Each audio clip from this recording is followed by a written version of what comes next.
Magas. Yung nanay niyo ma'am nakalabas na? Ay, kahapon lang po agad. Anong nangyari sa nanay? Bali, buntis po siya. Tapos masakit din po kasi may bato. Agoy! Kaya namimilipit din po yan siya ngayon. So hindi pa rin operahan, ano? Hindi pa rin operahan. Schedule pa rin po. Okay lang i-vlog? Okay lang i-vlog, i-video?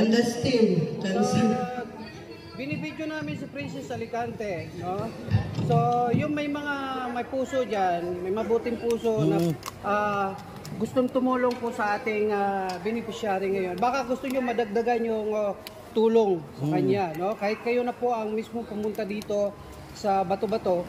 Barangay Bato-Bato.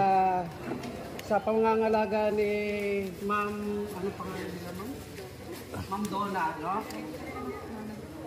Saan yun? Ayan po. Sorry, ito si Princess, no? So, tinulungan namin. So, hindi lang dapat kami ang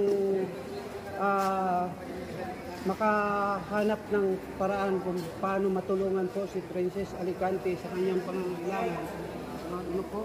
Actually, yung kanyang mother dito, dahil yung hospital. Eh po yung may mga puso dyan, no? Nananawagan po kami para sa kanya na kung po pwede, matulungan po natin ito.